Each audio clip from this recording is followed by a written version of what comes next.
Hello and welcome back to another edition of the Jacob and Jacob podcast. I'm your host, Jacob Rovam, joined as always by my co-host, Jacob Hare. And today we're very lucky to be joined by the greatest competitive eater ever and 13-time Nathan's hot dog eating champion, Joey Chestnut. Joey, thank you so much for being here. Hey, good to be on with you guys. So we got to start with the first question. How did you get into professional eating? Oh my God. It wasn't my plan growing up. I was in college and getting my engineering degree, and during the week I'd eat healthy, and I'd be super healthy, and then on the weekends that'd be my reward days, and I'd go to my parents' house and just eat everything. And my little brother knew I could eat, so he signed me up to my first contest when I was 21, and I fell in love with it from the start. Did you think that was something that you could do, or was it sort of just like, hey, try it once and then you sort of realized?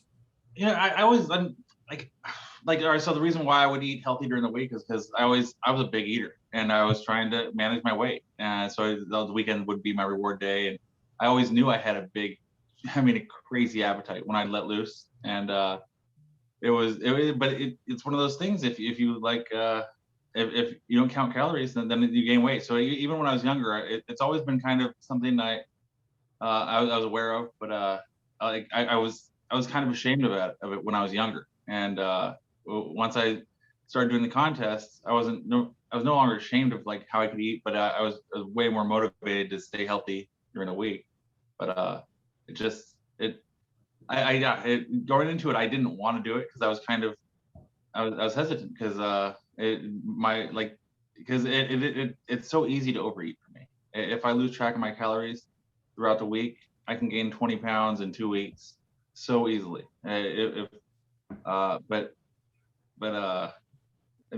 these days I'm actually really good. I'm eating super healthy, trying to lose weight so I can start training for contests. But it's always really close. My appetite can get me into trouble. So how do you train for a professional eating contest? Pretty much,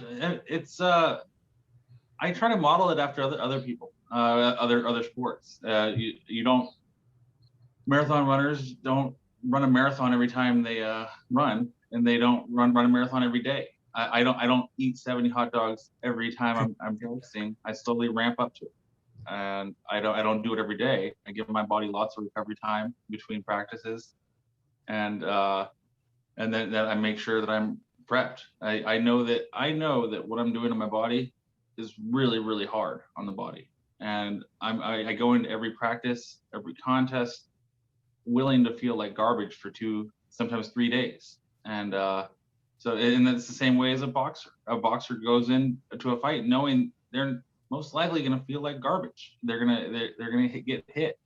And I try to go into every contest, my body healthy and empty and ready to just take on this insane amount of food that I'm going to put into it. So what does a day in the life of Joey Chestnut look like? Oh, it changes day to day. Yeah, but before right, a competition.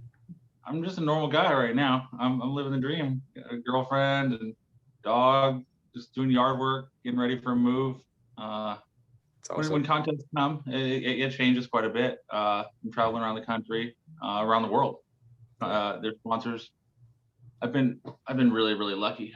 From Thailand to France, Puerto Rico, and tons of other places, and pretty much every major city in the United States. So I've been really lucky that I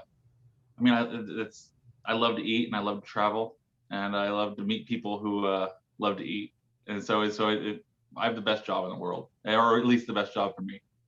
You do live the dream, I will say.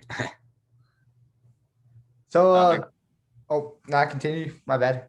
It's so weird because like when I first got started, I was like, I was kind of hesitant to get involved in the competitive eating, but then once I started getting involved in it, I was like, oh my God, I worked so hard for my engineering degree. Yeah, that's civil engineering was no joke.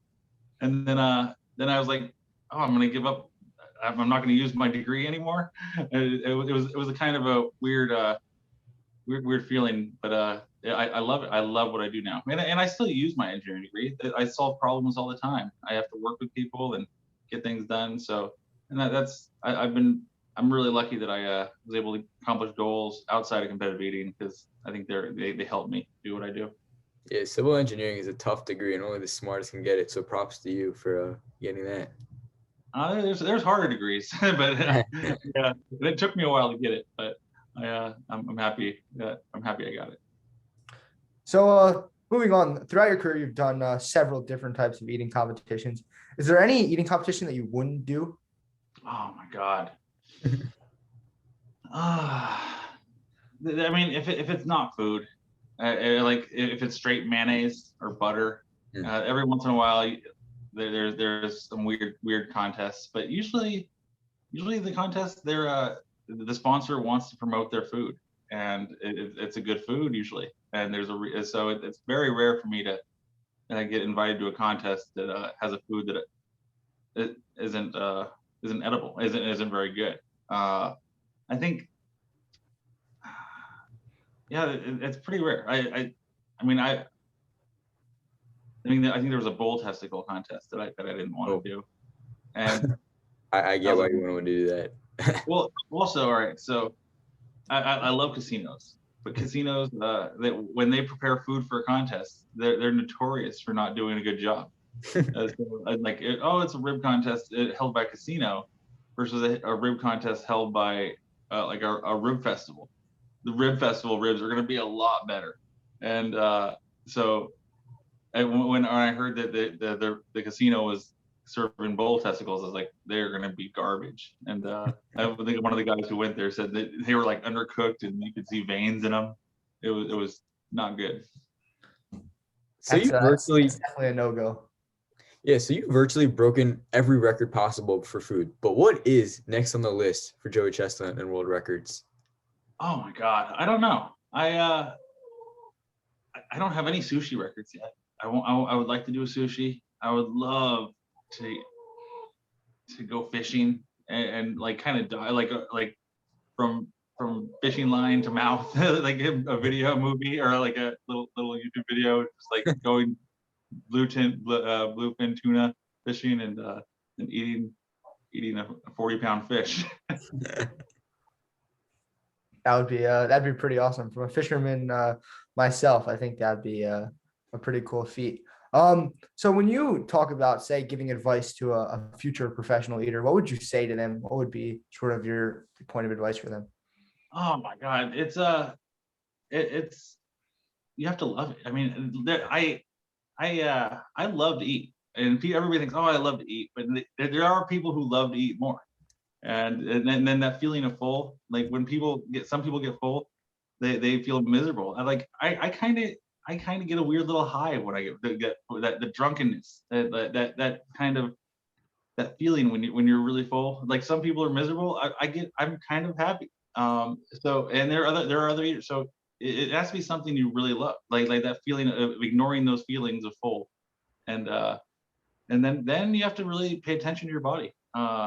Really learn about when you're empty and how to fast and make sure when you're so empty, sometimes you're too empty. If you haven't been stretching your stomach with liquids and other things, your body won't your stomach won't stretch the day of the contest. And so it's a lot of just trial and error and figuring out your body and really just being in tune with it and being able to manipulate it to get all that food in there and then feel comfortable with doing something that's uncomfortable. Are you ever everything about it is uncomfortable? Our whole lives we grow up eating with manners, really slow, really chew your food, and not trying to draw attention while you're eating. And when you're in a contest, it's just like everything you've learned growing up is out the window. There's eyeballs on you, people telling you to go faster. You're worrying about the guy next to you, and it's just so weird. The whole thing is crazy and it's addicting. But I think you just have to. It's no longer eating; it's competing, and the competition eating is completely different from everything else we've ever done growing up. So during a contest, have you ever felt like, I can't do this anymore? Or maybe you've got an adrenaline rush during a contest and you've like went to the finish line, but have you ever had an experience like that? I mean, there's contests there's contests that I mean, I've done a lot of contests. Yeah. So if there's a food that I start eating it, I'm like, whoa, this is gonna suck. Like I don't like the food. There's something it scratched my throat right from the start. So I'm not amped up enough to work through the pain. Um, and then it happens. And if it's a big contest that I practiced for, usually I can work through it. If it's a smaller contest that and it's just like anything. If you put time into a contest or an event, you can control all the variables. If you don't put the time into it, there's those variables they can sneak up to bite you. And it's weird. Like there's been contests I didn't practice for at all, and I ended up blowing everybody out of the water. And but that was because I got lucky. There were no variables that no rent. I went in with the plan, and the plan worked.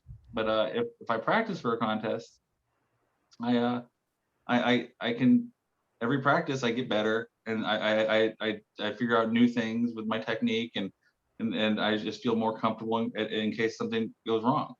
And there's been lots of contests where like I didn't practice at all, and I was like, oh my god, if I'd done one practice, one little, I mean, and it's not practice isn't, it's not easy. It takes 2 days, a day and a half of prep, and then the practice, and then recovery.